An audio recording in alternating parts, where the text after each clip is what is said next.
Master is going to run it out past the 40 into Giants territory. He is going to go all the way. Touchdown, Chicago. Trying to find somebody open and throws an interception. And it's Charles Woodson's 55th of his career.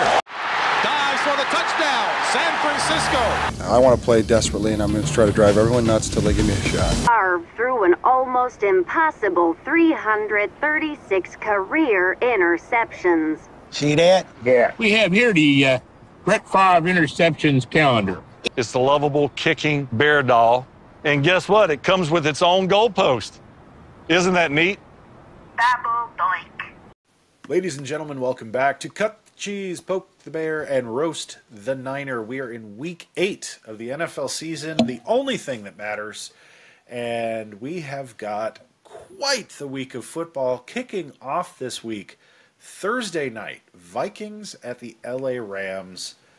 20-30, the Rams overcome the Purple on a 2-game losing streak in the NFC North. That's a rarity this year. We have the toughest, allegedly, toughest conference, toughest division in football, and we see the LA Rams best the Vikings at home. Now, the Rams, I think, are a little underrated, but Gold Rush, I want to kick it off with you this week. Your Niners have the Cowboys at home. It should be a marquee matchup, but is it? Thank you, football fanatics, Urza Master, Lord Uther, Bears fans, Packers fans, Niners fans, Titans fans. I know you're out there. Let us know. Comment. My God, I ride or die with the Tennessee Titans. We want to hear from you. Yes, my Niners played the Chiefs last week, also at home. Super Bowl rematch, much hyped. Did not deliver for the home fan, this one. I spent the week in a bad mood because the 49ers, quite frankly, played terrible. And I say that not as some blanket statement like, oh, they were terrible in all facets of the game. They actually had opportunities there to change the narrative of the game. But Brock Purdy, number 13 under center, he just flat out, I mean, and you're an NFL quarterback. You're not going to continue to rise at Madden levels every week. Peyton Manning struggled, Joe Montana struggled, Steve Young. So I get it. He had an off game. He had an off game on a nationally televised game against an opponent. But go back and look at the tape. Those Chiefs were vulnerable through at least almost 3/4 of that game. If the Niners had executed, especially on the offensive end, the Chiefs might have been in trouble. Patrick Mahomes had a very un-Mahomes-like day until he got going in the early fourth quarter. He had at least 2 interceptions. They had a failed 4th down attempt on a fake punt that went nowhere. There were opportunities. Here's how I diagnose these 3 and 4 Niners who are currently, based on tiebreakers and everything, in last place statistically, in the standings in the NFC West. 2 of their 4 losses we've talked about on Cutting Cheese, Poking Bears, and Roasting Niners. They just let them get away. They just flat out, through a combination of mental errors and just lack of execution and some coaching decisions, and they just let 2 victories slip away. So they are who we thought they were, and we let them get away. And so, as super fan, if I was to say that they could hold on and win the 2 games that they clearly should have won and come out with W's, we're talking about a 5-2 team right now. That's just what we're talking about. We're talking about a 5-2 Niners team that is not in last place in the NFC West and have had an injury bug or 2, but and they've had some missteps, but they also have these division wins they let get away, under their belt. They're not there. There were 2 of the 4 losses against the Vikings and against these Chiefs. The final score says 28-18, but that's not really reflective of, I think, for the game. I actually think the Chiefs if they had played for 4 quarters the way they did kind of at the end of the game, it would have been a much bigger blowout. And I think if the Niners had executed at all on offense, it wouldn't be 28-18. They were going down to take the lead in the third quarter when Brock Purdy just airmailed a pass for his second of 3 interceptions. And, I mean, it looked like a pass that Lord Uther and I would toss around, on Thanksgiving morning. I mean, this was not some pinpoint NFL hit his outside shoulder so no one else can get the ball. I mean, it went 10 yards over the receiver's head, and the safety was like, thank you. Like, it was a completely unnecessary interception, and it killed a third quarter momentum that, again, the Niners were literally driving. They were, I think, on the 35 or something. They were literally coming in to get a score. A field goal would have at that point taken the lead. And a touchdown would have really made things interesting. So I was frustrated. They have had injuries. That's absolutely no excuse. During the Chiefs game, Deebo Samuel could not go. He had pneumonia. It later turned out they had to hospitalize him overnight for 2 days. Brandon Ayuk tore everything in his leg that has a CL in it, the MCL, the ACL, the WCL. He won't be back. He signs a 4-year, 120 extension, and now, we'll see him next season sometime, perhaps. So, again, Christian McCaffrey's still on his way back. They think he'll be back after the bye week. So, again, you can hide behind excuses and all of that. The bottom line is whoever's on the field needs to step up. And if you're the third receiver on the depth chart and they call your number, your job's to go out there and catch the ball. That's what they're paying you to do. I don't care if your name is Brandon Ayuk or Ronnie Bell. Ronnie Bell has to go out there and do, he's fortunate enough to play in the NFL. He goes to practice every week, I presume. He has pregame warm-ups. His job is to run 8 yards, turn around, and catch the ball. So the San Francisco-Dallas game tonight, Dallas is smarting. They've at least had a couple of weeks to lick their wounds and game plan for the Niners. I'm expecting a ferocious Cowboys team playing for pride. I mean, they have been absolutely humiliated, and I underline that word, humiliated at home this season. I think they're 0-3 at home. They're 3-3 overall. They've won every road game, and they've looked absolutely atrocious at AT&T Stadium. So they're not going to be intimidated by Levi's Stadium on Sunday Night Football with Tirico and Collinsworth calling the game. And the Niners have to be cognizant of that. Now, the Niners have a bye week after this, so they can get a little healthier, and they can, recharge and get ready for Tampa coming out of the break, the following week after Halloween. But yeah, I mean, tonight's going to be a dogfight. It's whoever wants it more. It's whoever executes more. Can the Niners pressure Dak Prescott? I mean, clearly other teams can. So Micah Parsons, I believe, is out. So they're not going to have to worry about that edge pass rush from him. But if you don't block, it doesn't matter who is replacing Micah Parsons. They'll get to the quarterback. Brock Purdy has to, trust his routes, trust his reads. He has to, I think it was Tom Brady doing the game. He says, when Brock Purdy doesn't turn over the ball, he's 13-0. When he turns over, this is before the game started. When he does have turnovers, he's like 6-7. He had 3 turnovers alone. Brock Purdy, had 3 turnovers in the Chiefs game, and the Niners got like 2 picks on the Chiefs. So it's like, if you eliminate your turnovers, you're playing with house money when you can pick off Patrick Mahomes twice. So that's just, I'm a realist. I'd like to get healthy. I'd like to make a run in November and December. A fully functional 49ers team is a threat, but they have to be engaged and they have to play harder. They just do. There's no excuses. And tonight will be a good test. If Dallas comes in and whomps them, and they've certainly got motivation to do so, then, I mean, I can't play the game for them, but I can just root them on, and hopefully they've looked at the film and the tape, and they're each committed to doing the right thing. It's put up or shut up for them, it seems like. Right. I'm a big believer in point differential. So, like, the Niners are a plus 22, so they've outscored their opponents by 22 points, and they're in last place. It just seems weird because the Rams are negative 30 and the Cardinals are a negative 28 point differential. The only division that every single team has a plus differential is the NFC North. Right. So the Lions are plus 62, Vikings plus 51, Green Bay plus 43, and the Bears are plus 47. It's really weird. That's the only... I'll go on the record right now. All four of those teams are playing better football than the 49ers are in this moment. Again, we're already talking about a snapshot. 49ers come out tonight and roll the Cowboys. I mean, okay, then they're at another level. They're not suddenly leapfrogging over Green Bay, Minnesota, Chicago, whatever.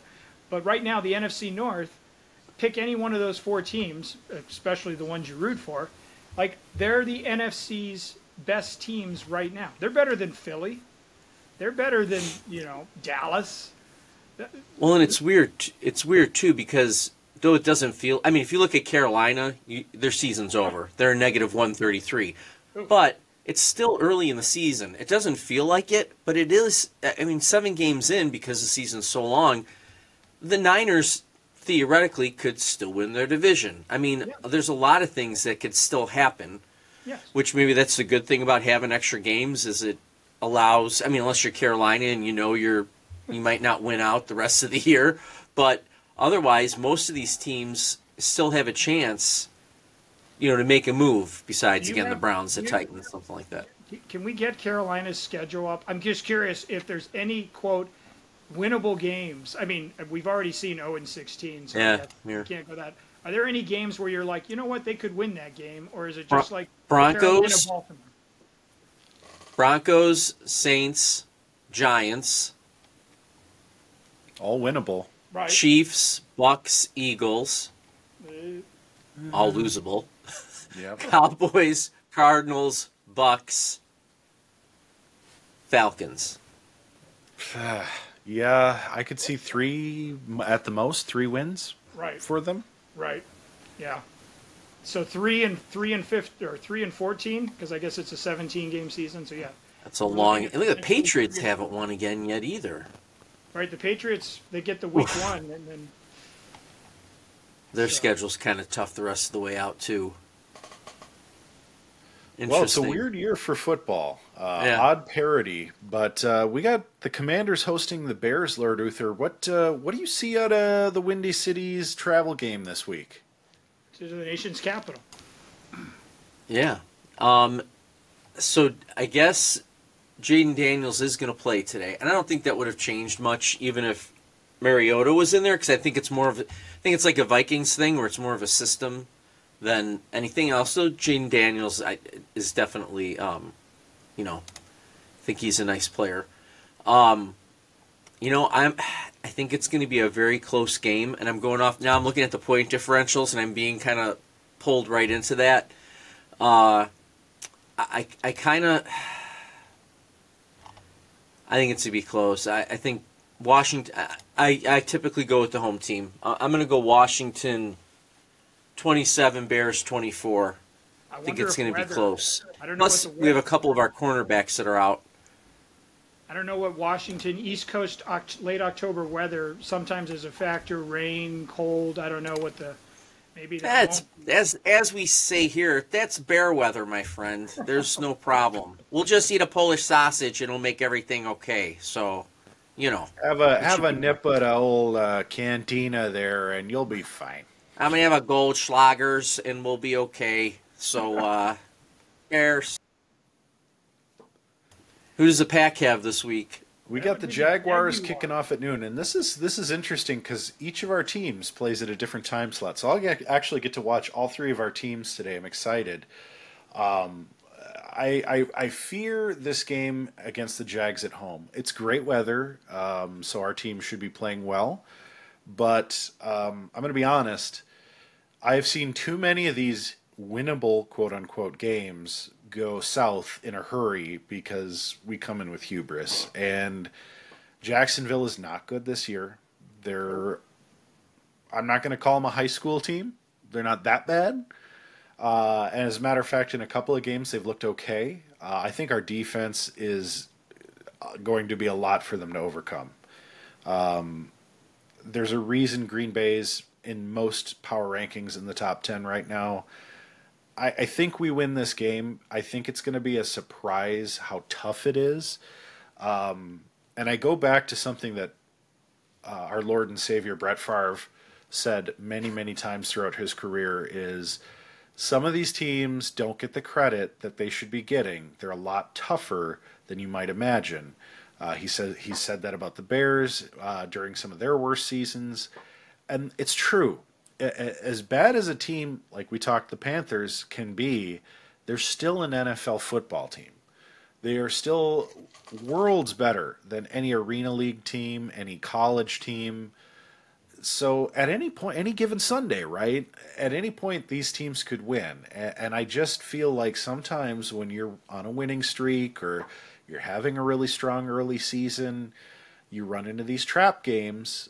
I'm so glad last week wasn't our bye week, because that's traditionally what happens. We have bye week, we come back, and we're going to play a soft team, and it's like, oh, what a great schedule. We're all going to be healthy, and we're going to play a fluff team and build our confidence, and we get our asses handed to us because we got our head up our ass, basically, and our head keeps getting so big that it won't come back out.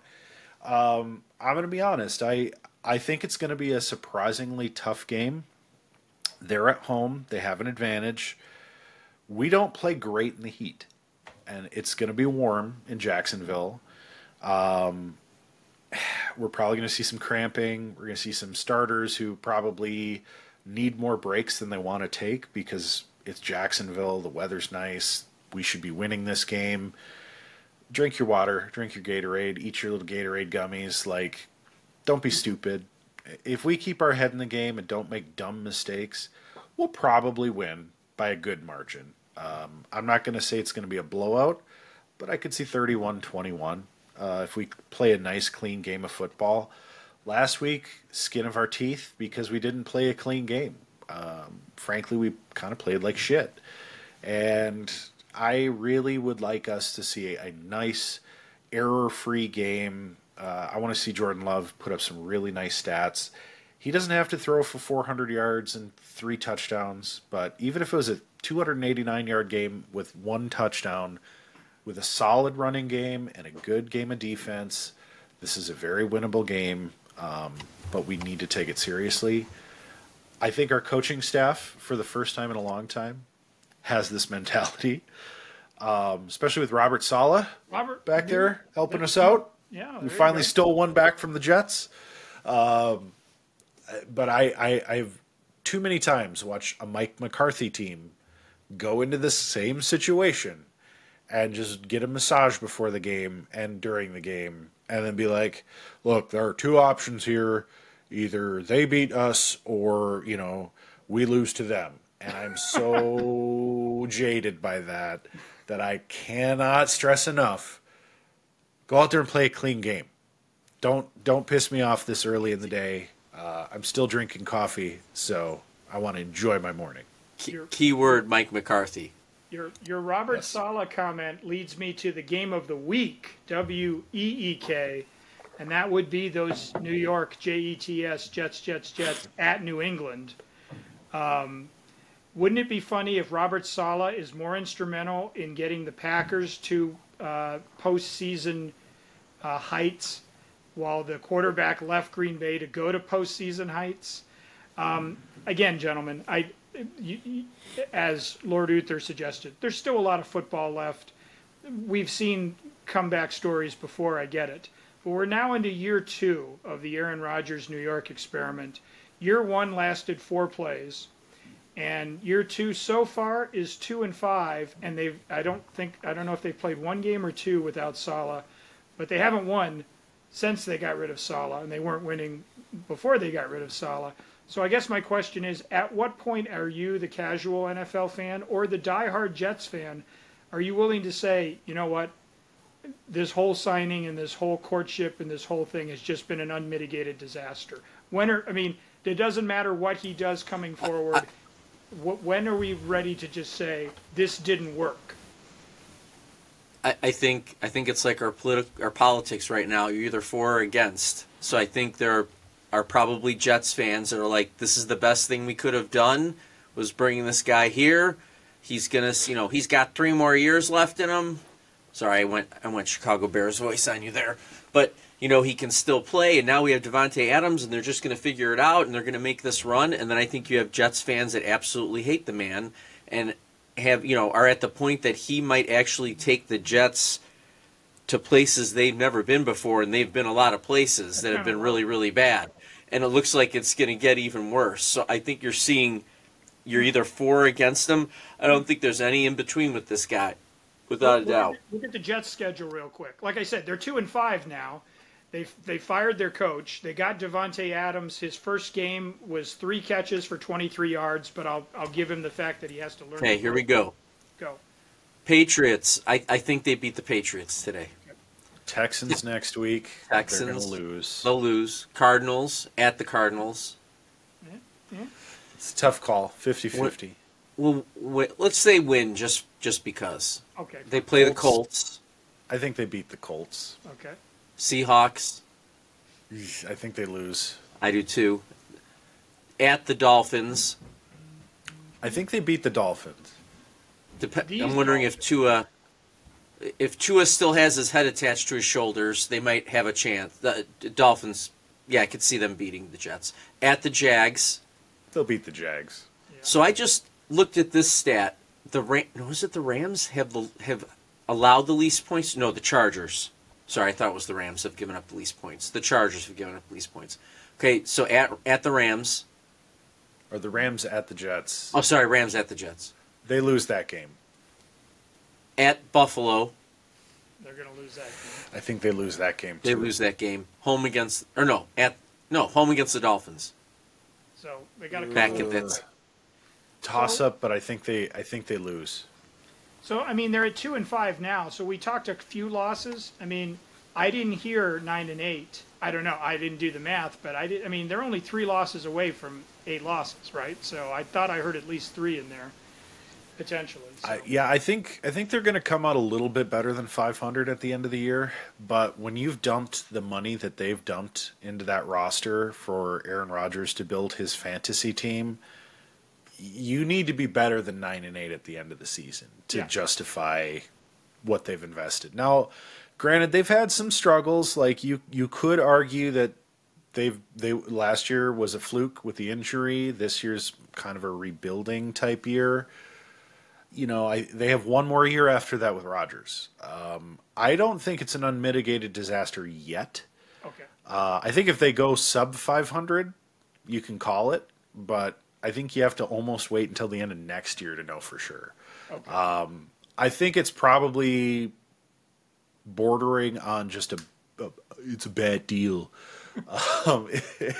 And hey, it probably was, all things considered. I think Brett Favre did better for the Jets because not only did he make them relevant, but he led them down until he absolutely annihilated his shoulder and had to suffer the first week out of his career ever, which was a terrible tragedy for football. He led them from basically nobodies to a 7-9 record at the end of the year, but when he left, they were 5-2.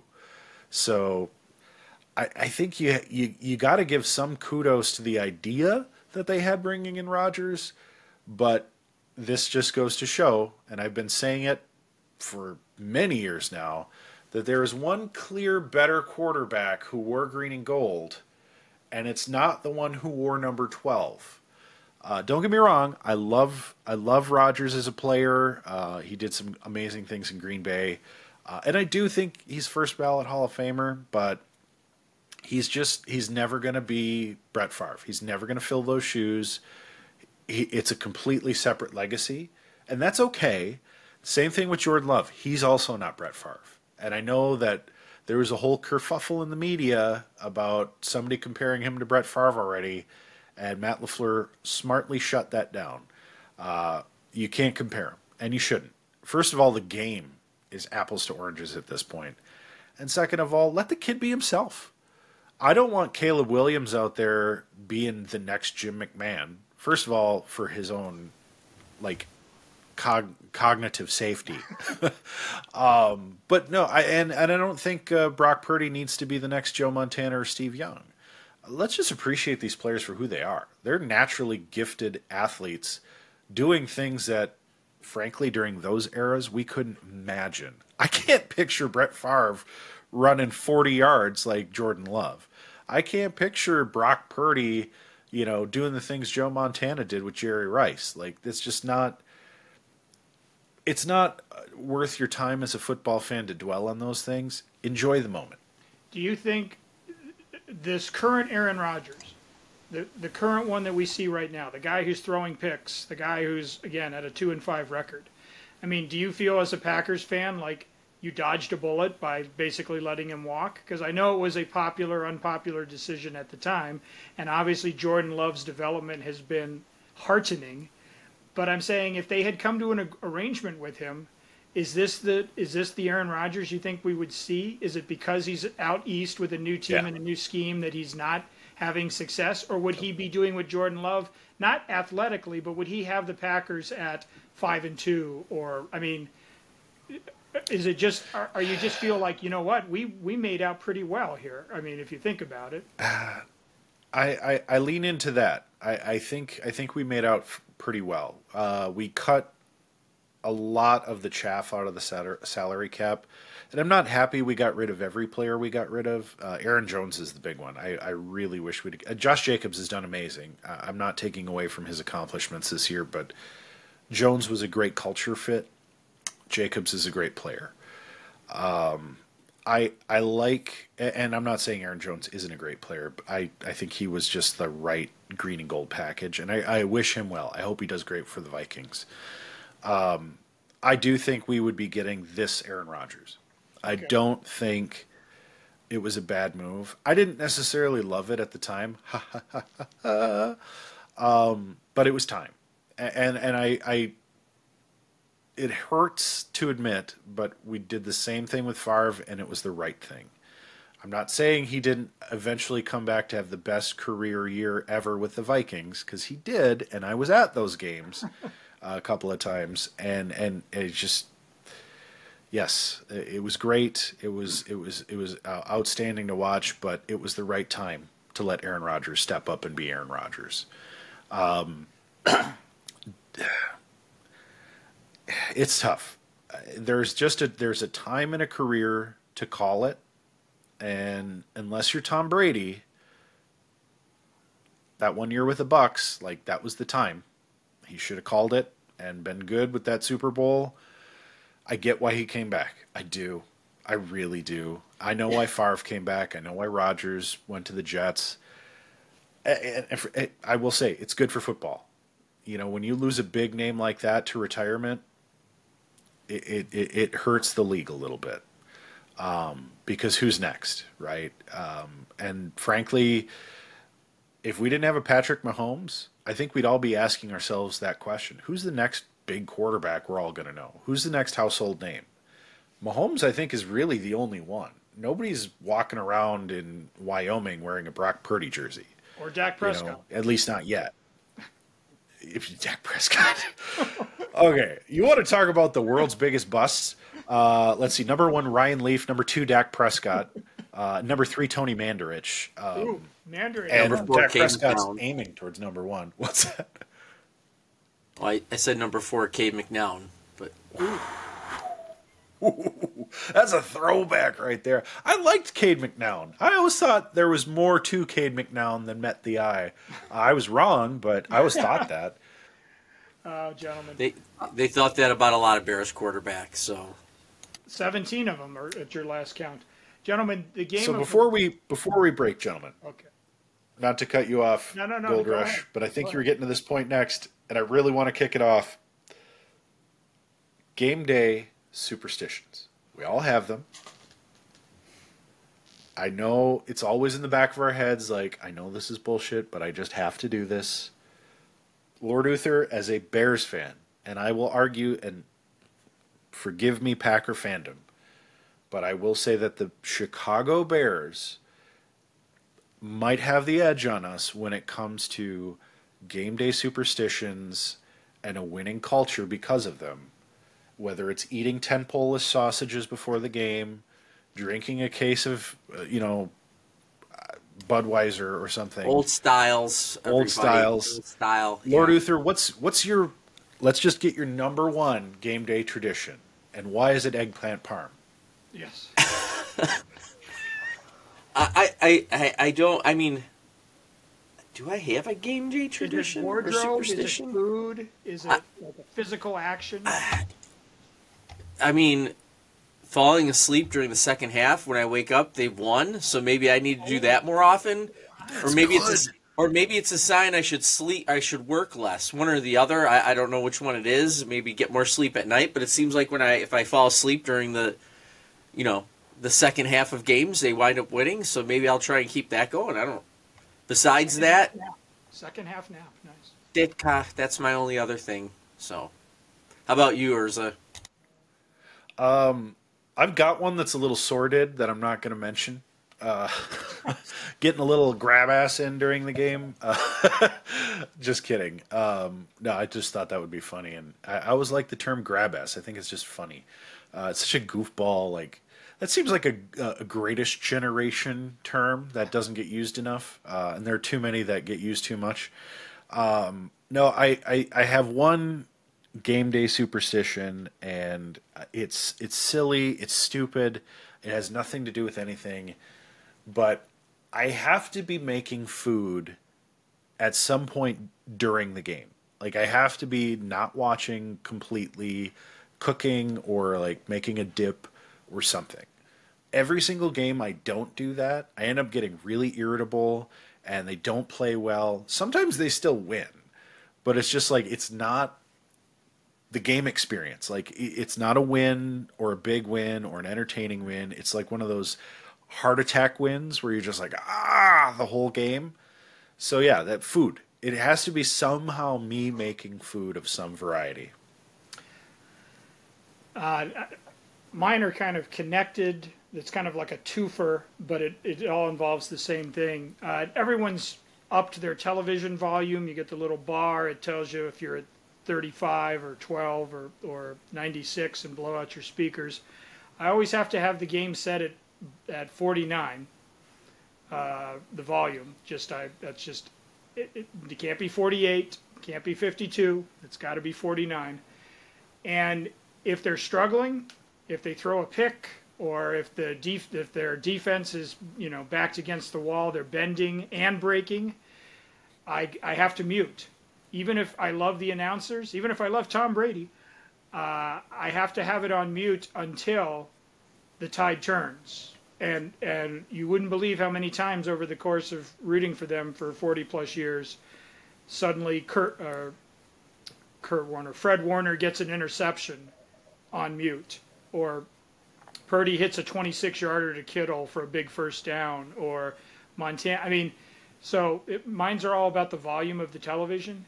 It needs to start off at a representative 49, but if it looks bleak, if something goes wrong, then I go to mute, and then I just wait for it. And then as soon as something good happens, then I unmute so I can hear the announcer say, "What a great play by George Kittle. He really got free." So it's all about the volume. Gold Rush wins. Putting your TV at 49, that's I think that nothing else can be said.